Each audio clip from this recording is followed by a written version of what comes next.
Sandur by election ಅಖಾಡದಲ್ಲಿ ಮತದಾನ ಚುರುಕು ಪಡ್ಕೊಂಡಿದೆ. ಜನ ಬರ್ತಾ ಇದ್ದಾರೆ, ವೋಟ್ ಮಾಡ್ತಾ ಇದ್ದಾರೆ.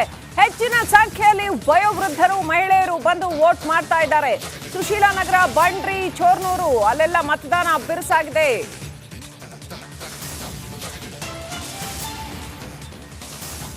ಜನ ಬರ್ತಾ ಇದ್ದಾರೆ, ವೋಟ್ ಮಾಡ್ತಾ ಇದ್ದಾರೆ. ಪ್ರಜಾಪ್ರಭುತ್ವದಲ್ಲಿ ಮತದಾನ ಅಂತ ಹೇಳೋದು ಬಹಳ ದೊಡ್ಡ ಹೊಣೆಗಾರಿಕೆ. ಅದನ್ನ ಅರ್ಥ ಮಾಡ್ಕೊಂಡು ನೋಡಿ, ಎಷ್ಟೆಷ್ಟು ವಯಸ್ಸಾಗಿರೋರು ಪಾಪ ಬಂದು ವೋಟ್ ಮಾಡ್ತಾ ಇದ್ದಾರೆ. ಇದು ನಮ್ಮ ಕರ್ತವ್ಯ ಅಂತ ಅವ್ರು ಬಂದು ವೋಟ್ ಮಾಡ್ತಾ ಇದ್ದಾರೆ. ಕಂಪ್ಯಾರಿಟಿವ್ಲಿ ಪ್ರತಿ ಸಾರಿ ಏನಾಗುತ್ತೆ, ನಮ್ಮಲ್ಲಿ ಅರ್ಬನ್ ವೋಟರ್ಸ್ಗಿಂತ ಜಾಸ್ತಿ ರೂರಲಲ್ಲಿ ಜಾಸ್ತಿ ವೋಟಿಂಗ್ ಆಗುತ್ತೆ.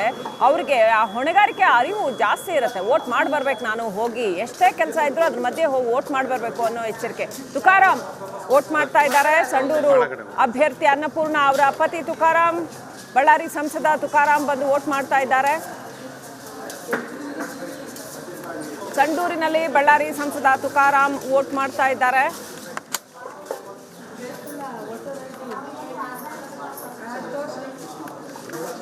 ಅವರು ಹೇಳಿದ್ದೀನಿ ಕರಿತೀನಿ ಇಲ್ಲವ್ರೆ ನಿಮ್ದೆಷ್ಟು ಇದೆ ಮುಂದೆ ಹೋಗಿ ಇದೆ. ಎಷ್ಟೆಷ್ಟು ವಯಸ್ಸಾಗಿರೋರು ಮಹಿಳೆಯರು ಹಾಗೆಯೇ ಹಿರಿಯ ನಾಗರಿಕರು ಬಂದು ವೋಟ್ ಮಾಡ್ತಾ ಇದ್ದಾರೆ. ಬೆಳಗ್ಗೆ ವೋಟ್ ಮಾಡಿಬಿಟ್ರೆ ಒಂದು ಕೆಲಸ ಮುಗಿಯತ್ತೆ. ಜೊತೆಗೆ ಅದೊಂದು ಹೊಣೆಗಾರಿಕೆ ಕೂಡ ಬಂದು ಅದೊಂದು ನಾವು ಇನ್ನೊಂದು ಜನಪ್ರತಿನಿಧಿ ಕೆಲಸ ಮಾಡ್ತಾ ಇಲ್ಲ ಅಂತ ಹೇಳುವಾಗ ನಾವು ವೋಟ್ ಮಾಡಿದ್ದೀವ ಅನ್ನೋವಂಥ ಪ್ರಶ್ನೆ ಮೊದಲಿಗೆ ಬರುವಂಥದ್ದು. ಹಾಗಾಗಿ ವೋಟ್ ಮಾಡುವಂಥದ್ದು ಭಾಳ ದೊಡ್ಡ ಜವಾಬ್ದಾರಿ, ಅದನ್ನು ಪೂರೈಸ್ತಾ ಇದ್ದಾರೆ. ಸಂಡೂರಿನಲ್ಲಿ ಅವರ ಪತ್ನಿ ತುಕಾರಾಮ್, ಅವರ ಪತ್ನಿ ಅನ್ನಪೂರ್ಣ ತುಕಾರಾಮ್ ಅಭ್ಯರ್ಥಿ ಅವರು ಕೂಡ ಬಂದು ವೋಟ್ ಮಾಡ್ತಾ ಇದ್ದಾರೆ. ನೋಡ್ತಾ ಇದ್ದೀರಿ, ಸ್ವಲ್ಪ ಟೆನ್ಸ್ಡ್ ಆಗಿರೋಂಗೆ ಕಾಣ್ತಾ ಇದ್ದಾರೆ. Very natural. ಎಲೆಕ್ಷನ್ನು ಏನಾಗುತ್ತೋ ಅನ್ನೋಂಥ ಒಂದು ವಿಚಾರ ಇದ್ದೇ ಇರುತ್ತೆ. ಸಂಡೂರಿನಲ್ಲಿ ಕೂಡ ಸಾಕಷ್ಟು ಫೈಟ್ ಇದೆ, ಸಾಕಷ್ಟು ಮಟ್ಟಿಗಿನ ಒಂದು ಟಫ್ ಫೈಟ್ ಈ ಸಾರಿ BJPಯಲ್ಲಿ ಡಿಸೈಡ್ ಮಾಡಿದೆ, ಟಫ್ ಫೈಟ್ ಕೊಡಲೇಬೇಕು ಅಂತ. ಹಾಗಾಗಿ ಬಂಗಾರು ಹನುಮಂತು ಅವರಿಗೆ ಸಾಕಷ್ಟು ಬೆಂಬಲವನ್ನು ಕೊಟ್ಟಿದ್ದಾರೆ BJP ನಾಯಕರುಗಳೆಲ್ಲ ಹೋಗಿ. ತಿಳಿ ಹಸಿರು ಬಣ್ಣದ ಸೀರೆ ಉಟ್ಕೊಂಡು ಅನ್ನಪೂರ್ಣ ತುಕಾರಾಮ್ ಅವರು ವೋಟ್ ಮಾಡಕ್ಕೆ ಬಂದಿದ್ದಾರೆ. ಸಾಕಷ್ಟು ಕೆಲಸ ಮಾಡಿದ್ದೀನಿ ಅಂತ ಹೇಳ್ತಾ ಇದ್ರು ಅನ್ನಪೂರ್ಣ ತುಕಾರಾಮ್ ಅವರು. ನಮ್ಮ ರಿಪಬ್ಲಿಕ್ ಕನ್ನಡದಿಂದ ಸಂದರ್ಶನ ಮಾಡಿದಂಥ ಸಂದರ್ಭದಲ್ಲಿ ತಮ್ಮ ಸಾಮಾಜಿಕ ಕಾಳಜಿಯನ್ನು ತೋರಿಸ್ತಾ ಇದ್ರು. ಪ್ರತಿ ಅಭ್ಯರ್ಥಿಗೂ ಕೂಡ ಆ ಒಂದು ಸ್ಪಿರಿಟ್ ಇರಬೇಕಾಗತ್ತೆ. ಎಲ್ಲರಿಗಿಂತ ಮೊದಲು ಬಂದು ಅವ್ರುಗಳು ವೋಟ್ ಮಾಡಬೇಕಾಗತ್ತೆ, ಅವರು ಸಮಾಜಕ್ಕೆ ಮಾದರಿಯಾಗಿ ನಿಲ್ಲಬೇಕಾಗತ್ತೆ. ಬಂಗಾರು ಹನುಮಂತು ಅವರು ಬರ್ತಾರಾ, ವೋಟ್ ಮಾಡ್ತಾರಾ, ನೋಡೋಣ ಏನು ಅಪ್ಡೇಟ್ ಬರುತ್ತೆ ಫೀಲ್ಡಿಂದ ಅಂತ.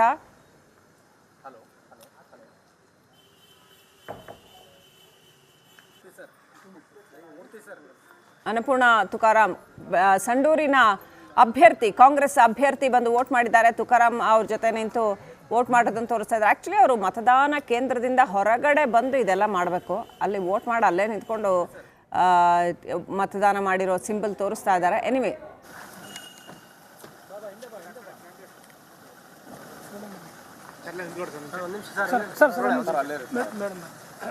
ಸಂಡೂರಿನಲ್ಲಿ ಜನ ಆಲ್ರೆಡಿ ಬಂದು ವೋಟ್ ಮಾಡ್ತಾ ಇದ್ದಾರೆ. ಕಳೆದ 4 ಬಾರಿ ತುಕಾರಾಮ್ ಅಲ್ಲಿ ಶಾಸಕರಾಗಿ ಚಿರಪರಿಚಿತರು ಇರ್ತಕ್ಕಂಥವ್ರು ಬಂದು ವೋಟ್ ಮಾಡಿದ್ದಾರೆ.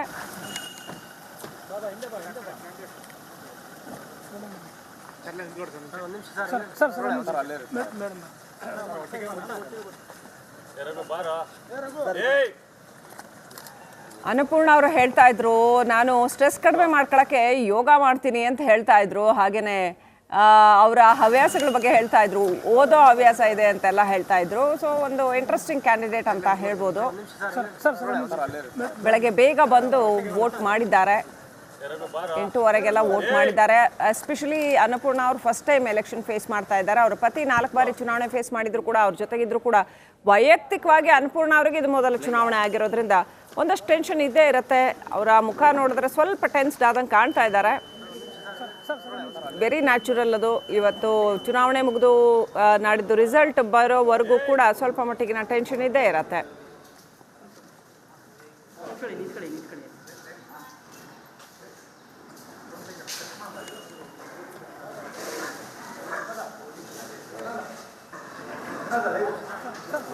ತುಕಾರಾಮ್, ಅನ್ನಪೂರ್ಣ ತುಕಾರಾಮ್ ಹಾಗೂ ಅವರ ಪುತ್ರಿ ಮೂರು ಹೋಗಿ ವೋಟ್ ಮಾಡಿದ್ದಾರೆ.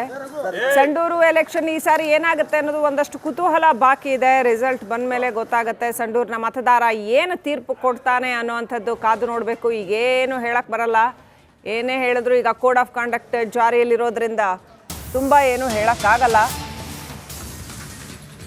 Channapatna, let's go to Channapatna. ಚನ್ನಪಟ್ಟಣದಲ್ಲಿ ಮತದಾನ ಕೇಂದ್ರಗಳತ್ತ ವೋಟರ್ಸ್ ದಂಡಾಗಿ ಬರ್ತಾ ಇದ್ದಾರೆ. ಬಿರುಸಿನಿಂದ ಮತದಾನ ಮಾಡ್ತಾ ಇದ್ದಾರೆ ಮತದಾರರು. ವೃದ್ಧರು, ಹಿರಿಯರು, ಯುವಕರಲ್ಲಿ ಭತ್ತದ ಉತ್ಸಾಹ. ಈ ಸಾರಿ ಚನ್ನಪಟ್ಟಣ ಜನ ಡಿಸೈಡ್ ಮಾಡ್ಬಿಟ್ಟಿದ್ದಾರೆ, ಪಕ್ಕ ವೋಟ್ ಮಾಡಲೇಬೇಕು ಅಂತ.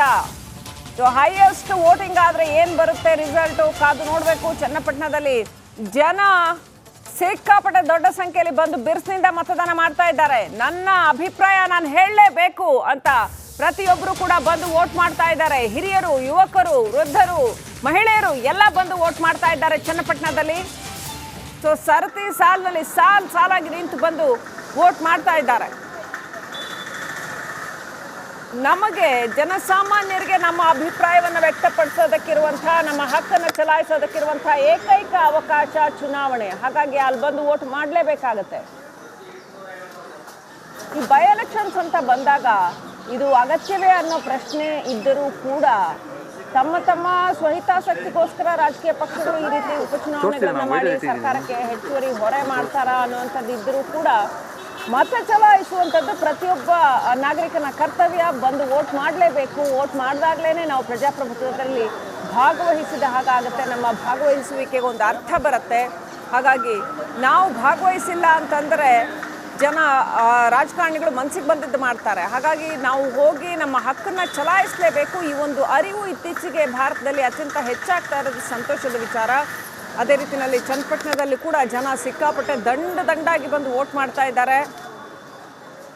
ಈ ಸಾರಿ ಅತ್ಯಂತ ಕುತೂಹಲ ಕೆರಳಿಸಿರ್ತಕ್ಕಂಥದ್ದು ಚನ್ನಪಟ್ಟಣ ಕದನ ಕಣ. ಏನಾಗುತ್ತೆ ಅನ್ನುವಂಥದ್ದು ತುಕಾರಾಮ್ ಮಾತಾಡ್ತಾ ಇದ್ದಾರೆ ಸಂಡೂರಿನಿಂದ.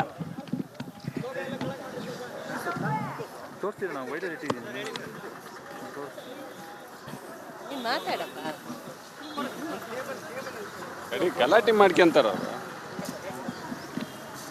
ಈಗ ಕುಟುಂಬ ಸಮೇತವಾಗಿ ಮತದಾನ ಮಾಡಿದ್ವಿ, ಖುಷಿ ಆಗ್ತಾ ಇದೆ.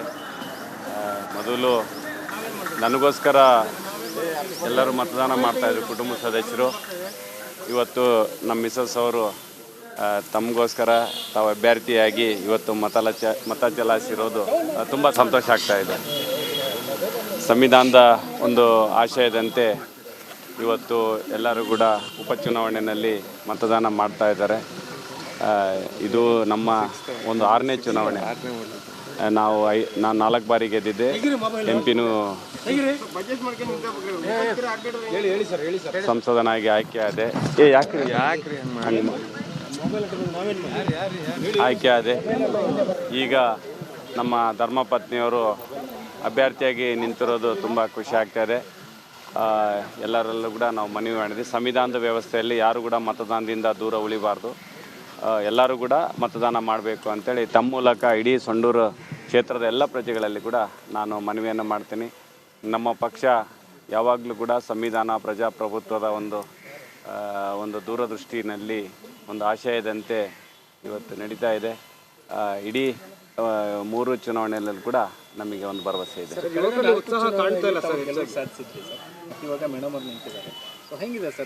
ಖಂಡಿತ ಈ ಗೆಲುವು ಯಾವಾಗಲೂ ಕೂಡ ಸಂಡೂರಿನ ಎಲ್ಲ ಪ್ರಜೆಗಳ ಗೆಲುವಾಗಿರ್ತೈತಿ. ಇದು ಅವರು ಇಷ್ಟೇ ಯಾವಾಗಲೂ ಹೇಳ್ತಾ ಇರ್ತಾರೆ, ಅಣ್ಣ ನಿನಗಲ್ಲ ನಾವು ಚುನಾವಣೆ ಮಾಡೋದು, ನಮ್ಮ ಭವಿಷ್ಯಕ್ಕೋಸ್ಕರ ನಮಗೋಸ್ಕರ ನಾವು ಚುನಾವಣೆ ಮಾಡ್ತೀವಣ್ಣ. ಇಲ್ಲಿ ಖಂಡಿತ ಈ ಸರಿ ಕೂಡ ಅಕ್ಕರು ಗೆಲ್ತಾರಂತ ಹೇಳ್ತಾರೆ. ಯುವಕರಲ್ಲಿ ಹೆಚ್ಚಿನ ಉತ್ಸಾಹ ಕಾಣ್ತಾ ಇಲ್ಲ, ಎಲ್ಲ ಹಿರಿಯರೇ ಬರ್ತಾ ಇದ್ದಾರೆ ಜಾಸ್ತಿ. ಹಾಗೇನಿಲ್ಲ, ಎಲ್ಲರೂ ಕೂಡ ಜೊತೆಯಾಗಿಯೇ ಈ ಚುನಾವಣೆಯಲ್ಲಿ ಭಾಗಿಸ್ತಾ ಇದ್ದಾರೆ. ಈಗಿನ್ನ ಸೂರ್ಯ ಹುಟ್ಟಿದ್ದಾರೆ, ಅದು ಹೆಂಗೆ ರೈಸ್ ಆಗ್ತದೆ ಹಂಗೆ ರೈಸ್ ಆಗ್ತದೆ. ಸೂರ್ಯ ಉದಯ ಆಗಿದೆ, ರೈಸ್ ಆಗ್ತದೆ. ಇಲ್ಲಿ ಗಣಿ ಕಂಪನಿ ಕಾರ್ಖಾನೆಗಳು ಕೊಡಿರ್ತಕ್ಕಂಥ ಹಿನ್ನೆಲೆಯಲ್ಲಿ ಜಿಲ್ಲಾಡಳಿತ ಕೂಡ ಒಂದು ದಿನ ರಜೆ ಕೂಡ ಘೋಷಣೆ ಮಾಡಿದ್ದಾರೆ. ಹೆಚ್ಚಿನ ಮತದಾನ ಆಗಬೇಕು ಅಂತ ಖಂಡಿತ ಅವರು ಕೂಡ ಜಿಲ್ಲಾಧಿಕಾರಿಗಳು ಆದೇಶವನ್ನು ಹೊರಡಿಸಿದ್ದಾರೆ. ಯಾಕಂದರೆ ಈ ಸಂವಿಧಾನದ ವ್ಯವಸ್ಥೆ ಒಳಗೆ ಎಲ್ಲರೂ ಕೂಡ ಮತದಾನದಲ್ಲಿ ಭಾಗವಹಿಸಬೇಕು, ಆವಾಗಲೇ ಅದಕ್ಕೊಂದು ಗೌರವ. ಮೇಡಮ್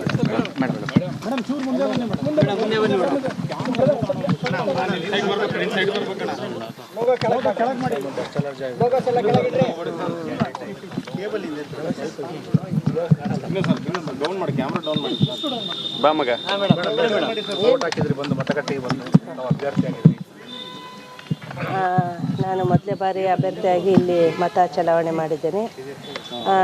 ಎಲ್ಲ ಕಡೆಗೂ ನಮಗೆ ಉತ್ತಮವಾದ ಸ್ಪಂದನೆ ಸಿಕ್ಕಿತ್ತು ಜನರ ಎಲ್ಲ ಕಡೆಯಿಂದನೂ ಕೂಡ. ಇವತ್ತು ಬೆಳಗ್ಗೆನೇ ನಾವು ಬಂದು ಇಡೀ ನಮ್ಮ ಕುಟುಂಬ ಸಮೇತರಾಗಿ ಇವತ್ತು ಮತವನ್ನು ಚಲಾಯಿಸಿದ್ದೇವೆ.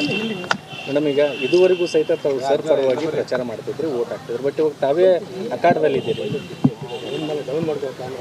ನಿಜ, ಇಷ್ಟು ದಿನ ನಾನು ನಮ್ಮ ಮನೆಯವ್ರ ಬಗ್ಗೆ ಚುನಾವಣಾ ಮತ ಪ್ರಚಾರ ಮಾಡ್ತಕ್ಕಂಥದ್ದು. ಈ ಸಲ ಸ್ವತಃ ಅಭ್ಯರ್ಥಿಯಾಗಿ ನಾನು ಜನರನ್ನು ಎದುರಿಸ್ತಕ್ಕಂಥದ್ದು, ಹಾಗೆ ಸಮಸ್ಯೆಗಳನ್ನ ತಿಳ್ಕೊತಕ್ಕಂಥದ್ದು ಇದು ಒಂದು ವಿಶಿಷ್ಟವಾದ ಅನುಭವ ನನಗೆ. ಹಾಗೆಯೇ ಮುಂದಿನ ದಿನಗಳಲ್ಲಿ ನಾವೇನು ಯೋಜನೆಗಳನ್ನು ರೂಪಿಸಬೇಕು ತಾಲೂಕಿನ ಒಂದು ಅಭಿವೃದ್ಧಿಗೆ ಅಂತಕ್ಕಂಥದ್ದು ಇವತ್ತು ನನಗೆ ಮನವರಿಕೆ ಆಗಿದೆ. ಅದಕ್ಕಿನಲ್ಲಿ ನಾನು ಮುಂದಿನ ದಿನಗಳಲ್ಲಿ ಕೆಲಸ ಮಾಡ್ತೀನಿ.